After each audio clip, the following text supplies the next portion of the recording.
Mabilis nating silipin ang iba pang mahalagang balita. Pinaniniwala ang pinakamalaking perlas sa buong mundo. Hawak ngayon ng city government ang Puerto Princesa, Palawan. Tumitimbang ito ng 34 na kilo, may lapad na 1 talampakan at mahigit 2 talampakan ng haba. Sa ngayon, naghahanap pa ng mga ekspertong pwedeng magsertipika kung ito na nga ang pinakamalaking perlas sa mundo. Mahigit 300 tao sumabak sa Caramoan Open Water 10 km swimming competition. Kabilang na dyan ang kapusuhang na si Mike Tan. Meron din sumali na may kapansanan at may mga edad na.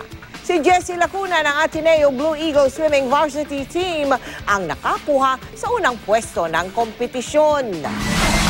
Namemerwisyo ng mga motorista ang paulit-ulit na pagguho ng lupa at bato sa ilang kalsada sa Bontoc Mountain Province. Ay sa DPWH, ilang beses na silang nagsagawa ng clearing operation sa ilang kalsada.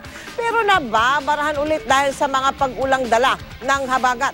Sa ngayon, may mga naka-standby na heavy equipment sa lugar para alisin ang mga harang sa kalsada.